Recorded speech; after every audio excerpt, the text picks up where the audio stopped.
ওই বাঁকা লাইনগুলো দেখা যাচ্ছে, আমরা বাঁকা লাইন দেখলেই আমাদের মাথা বাঁকা হয়ে যায়, যেটা কীভাবে দিব, এটা ডাইমেনশন কীভাবে দিব, এটা কি করব, সেটা কি করব। তাইলে আমাদের কিন্তু এই জিনিসটাকে লক্ষ্য করতে, যেমন ক্লায়েন্ট বললো যে আপনি যখন যখন আপনার যদি ফ্রিল্যান্সিংয়ের ইচ্ছে থাকে, ফ্রিল্যান্সিং যখন করবেন তখন কিন্তু বিদেশি প্রজেক্টগুলো সব সময় ক্রিটিক্যাল, এগুলো থাকে, এঙ্গুলার থাকে, সার্কুলার থাকে, এবং এগুলো খুবই ক্রিটিক্যাল। তখন আপনি এগুলো না বুঝলে কিন্তু আপনি কাজ করতে পারবেন না। আর এখন যে কোনো জায়গায়, বাংলাদেশে কিন্তু আগের মতো নাই, এখন বিল্ডিং করলে পিনগুলো রাখা বাঁকা একটু, যে বিউড আর্কিটেক্ট বিভিন্নভাবে করে দেয়, তখন এই রকম আপনার তো করতে হবে। তা আমি যদি সাইজ একটা মেজারমেন্ট নেব, আমি এখান থেকে পিএল ইন্টার নিলাম, পিএল ইন্টার নেওয়ার পর আমি 0 0 কাছাকাছি এখানে রাখার পর যদি আমি মেজারমেন্ট দিই, আর অটোক্যাডে বাই ডিফল্ট মিলিমিটারে একটা নর্মাল টেমপ্লেট, অটোক্যাডে তেমন টেমপ্লেট করে দেয় না, হ্যাঁ, কারণ অটোক্যাড হলো একটা মহাসমুদ্র।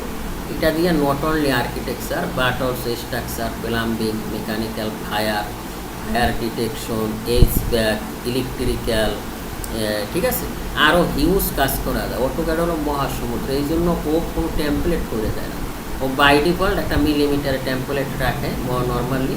আর স্কেচআপ অন্যান্য সফটওয়্যার কিন্তু আগেই টেমপ্লেট করে দেয়, যেমন স্কেচআপ টেমপ্লেট করে রাখছে, তাই স্কেচআপ হলো শুধু 3D বেজের সফটওয়্যার, আর অটোক্যাড নট অনলি 3D, এটা দিয়ে অনেক কাজ করা যায়, ঠিক আছে। এই জন্য অটোক্যাড কিন্তু টেমপ্লেট করে দেয়। আর বর্তমান বিশ্বে আপনি যদি দেখেন মিলিমিটারের কাজটাই বেশি হয়, আর ফিটের কাজ নর্মালি আমাদের বাংলাদেশ বা এরকম যে কান্ট্রি আছে। এখন আপনি বলেন আপনি কি মিলিমিটারে শিখবেন না ফিটে শিখবেন? আপনার মিলিমিটার আর একটা শিখলেই সব শেখা হবে।